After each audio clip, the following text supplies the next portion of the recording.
पौंग झील में प्रवासी पक्षियों की आहट से झील गुलजार हो गई है। प्रवासी पक्षियों की चहचहाहट और तैराकी की अटखेलियों को देखने के लिए पर्यटक भी पहुंचने शुरू हो गए हैं। विभिन्न प्रजाति के करीबन 55,000 प्रवासी पक्षी पहुंच चुके हैं। प्रवासी पक्षियों के आने का सिलसिला लगातार जारी है। पौंग झील में Siberia, Australia, England, Africa, America सहित अन्य बाहरी देशों से प्रवासी पक्षी पहुंचते हैं, जिनके आने से पौंग झील गुलजार हो जाती है। पौंग झील में आने वाले प्रवासी पक्षियों की देखरेख में वन्य प्राणी विभाग जुट गया है। वन्य प्राणी विभाग द्वारा प्रवासी पक्षियों की सुरक्षा के लिए टीमों का गठन किया गया है, जिसके अलावा दूरबीन के माध्यम से भी प्रवासी पक्षियों पर नजर रखी जा रही है। ये प्रवासी पक्षी सर्दियों का मौसम शुरू होते ही नवम्बर महीने में झील में पहुंचते हैं और अप्रैल माह तक झील में डेरा जमाए रहते हैं। बाहरी देशों में ज्यादा ठंड होने के कारण जब नदियों और झीलों का पानी बर्फ में तब्दील हो जाता है तो प्रवासी पक्षी पौंग झील में पहुंचते हैं। प्रवासी पक्षी झुंड बनाकर आसमान से उड़ते हुए पौंग झील में पहुंचते हैं और अप्रैल महीने के बाद दोबारा अपने वतन लौटना शुरू हो जाते हैं। नेहरू युवा केंद्र मंडी युवा कार्यक्रम एवं खेल मंत्रालय भारत सरकार के सौजन्य से निहारी में युवक मंडलों के साथ बैठक का आयोजन किया गया।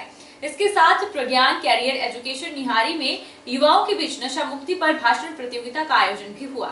नेहरू युवा केंद्र भारत सरकार मंडी की तरफ से निहारी में एक कार्यक्रम किया गया, जिसमें विकास खंड सुंदरनगर के सभी युवक मंडल के सदस्यों को बुलाया गया था और उनके बीच नशा निवारण के ऊपर कार्यक्रम किया गया, उनको जागरूक किया गया और उनके बीच में कई प्रकार की प्रतियोगिता करवाई गई, जिसमें कि भाषण प्रतियोगिता प्रमुख रूप से रही। इसमें प्रथम, द्वितीय और तृतीय स्थान प्राप्त करने वाले प्रतिभागियों को नेहरू युवा केंद्र की तरफ से मोमेंटो और बाबा विश्वकर्मा मंदिर परिसर में जिला पेंशनर्स वेलफेयर एसोसिएशन बिलासपुर की विशेष बैठक जिला प्रधान की अध्यक्षता में संपन्न हुई। बैठक में निर्णय लिया गया कि 17 दिसंबर 2022 को पेंशनर्स का प्रदेश स्तरीय सम्मेलन मंडी जिला के नौलखा क्षेत्र में होगा। इसमें जिला की ओर से भाग लेने को लेकर मंथन हुआ।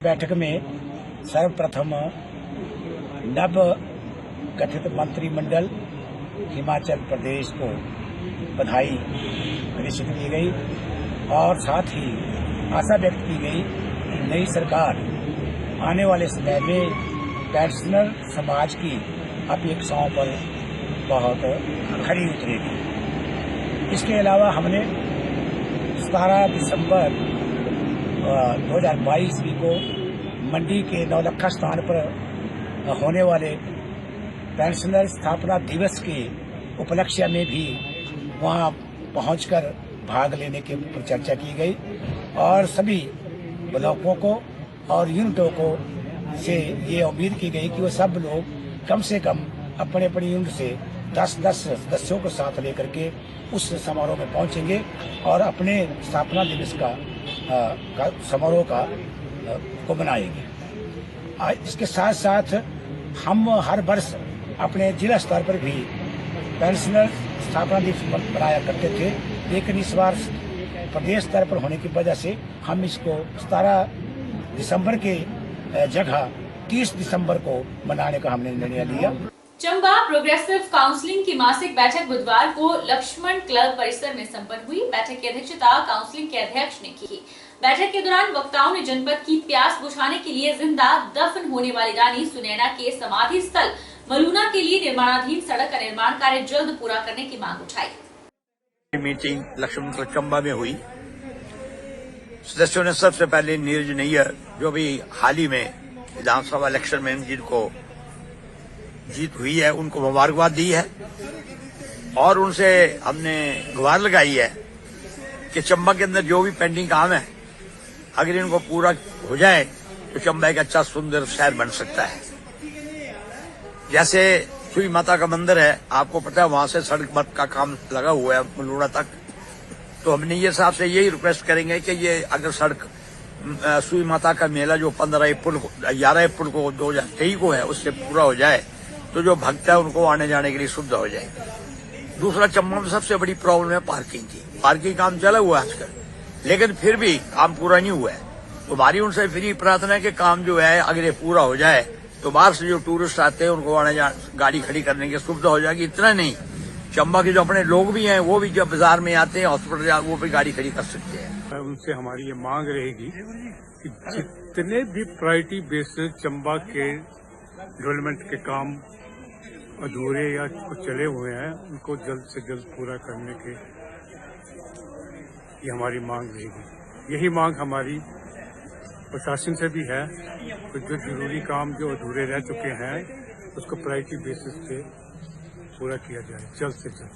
सर, सूही माता मंदिर के रास्ते को उसका भी हम प्रशासन और लेजिस्लेशन से चंबा के रिप्रेजेंटेशन से ये मांग करते हैं कि उसका काम भी जल्द से जल्द, और मुझे ये लगता है कि सूही माता का जो मेला अप्रैल में होता है उससे पहले हो जाए तो बहुत अच्छी बात है। हिमाचल प्रदेश स्कूल शिक्षा बोर्ड ने 10वीं 12वीं टर्म फर्स्ट परीक्षा में नकल करने का दोषी पाए जाने पर 12 परीक्षार्थियों को 1 साल तक परीक्षा देने के लिए अयोग्य घोषित कर दिया है। वहीं कुछ परीक्षार्थियों का संबंधित पेपर भी रद्द कर लिया गया है। जैसा कि आपको मैं बताना चाहती हूँ कि हमारे फर्स्ट टर्म के एग्जामिनेशन के दौरान कुल मिला के 113 केसेज जो 10वीं और प्लस 2 के अनफेयर मीन्स के द्वारा पकड़े गए थे और कमेटी द्वारा पकड़े गए थे, जिसमें से 10वीं के 41 केसेस थे और जो 12वीं है उसके 72 थे। कुल मिला के 113 केसेस थे। तो इनमें से जो 10वीं के 7 कैंडिडेट्स हैं उनको 1 साल के लिए डिस्क्वालीफाई किया गया। उसी तरह जमा 2 के 5 कैंडिडेट्स को जो है वो 1 साल के लिए डिस्क्वालीफाई किया गया है। इसके अतिरिक्त जो बाकी के कैंडिडेट्स हैं उनको जो है उनका पर्टिकुलर पेपर कैंसिल हुआ है। लोक निर्माण विभाग के विश्राम गृह ज्वालामुखी में कांग्रेस के नवनिर्वाचित विधायक संजय रत्न ने उपमंडल के सभी विभिन्न विभागों के अधिकारियों और प्रशासन के साथ बैठक की। बैठक में विधायक संजय रत्न ने लंबित पड़े कार्यों के बारे में अधिकारियों से चर्चा की और आगामी भविष्य के लिए दिशा निर्देश दिए। उन्होंने कहा कि काम में लेट लतीफी बिल्कुल भी बर्दाश्त नहीं की जाएगी। देखिए, हिमाचल प्रदेश में कांग्रेस पार्टी में लोगों ने आस्था प्रकट की है और माननीय श्री सुखविंदर सिंह सुक्खू की अध्यक्षता में जो है वो सरकार का गठन हुआ है। लोगों को बहुत उम्मीदें हैं कांग्रेस पार्टी से भी और व्यक्तिगत तौर पे मेरे से भी। हमने ज्वालामुखी की जनता के साथ बहुत वादे किए हैं।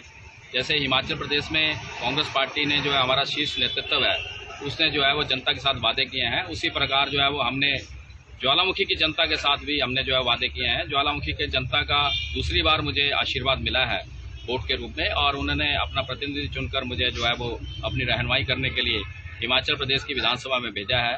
और ये सौभाग्य की बात है कि हिमाचल प्रदेश में कांग्रेस पार्टी की सरकार का गठन हुआ है।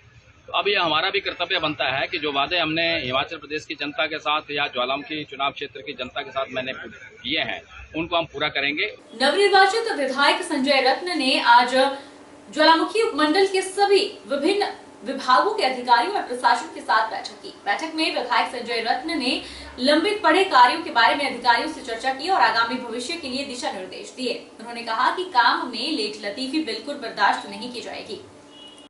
देखिए, हिमाचल प्रदेश में कांग्रेस पार्टी में लोगों ने आस्था प्रकट की है और माननीय श्री सुखविंदर सिंह सुक्खू की अध्यक्षता में जो है वो सरकार का गठन हुआ है। लोगों को बहुत उम्मीदें हैं कांग्रेस पार्टी से भी और व्यक्तिगत तौर पे मेरे से भी। हमने ज्वालामुखी की जनता के साथ बहुत वादे किए हैं। जैसे हिमाचल प्रदेश में कांग्रेस पार्टी ने जो है हमारा शीर्ष नेतृत्व है उसने जो है वो जनता के साथ वादे किए हैं, उसी प्रकार जो है वो हमने ज्वालामुखी की जनता के साथ भी हमने जो है वादे किए हैं। ज्वालामुखी के जनता का दूसरी बार मुझे आशीर्वाद मिला है वोट के रूप में और उन्होंने अपना प्रतिनिधि चुनकर मुझे जो है वो अपनी रहनुमाई करने के लिए हिमाचल प्रदेश की विधानसभा में भेजा है। और ये सौभाग्य की बात है कि हिमाचल प्रदेश में कांग्रेस पार्टी की सरकार का गठन हुआ है। तो अब ये हमारा भी कर्तव्य बनता है कि जो वादे हमने हिमाचल प्रदेश की जनता के साथ या ज्वालामुखी चुनाव क्षेत्र की जनता के साथ मैंने किए हैं उनको हम पूरा करेंगे। बहरहाल बुलेटिन में इतना ही। आप देखते रहिए HP 24x7।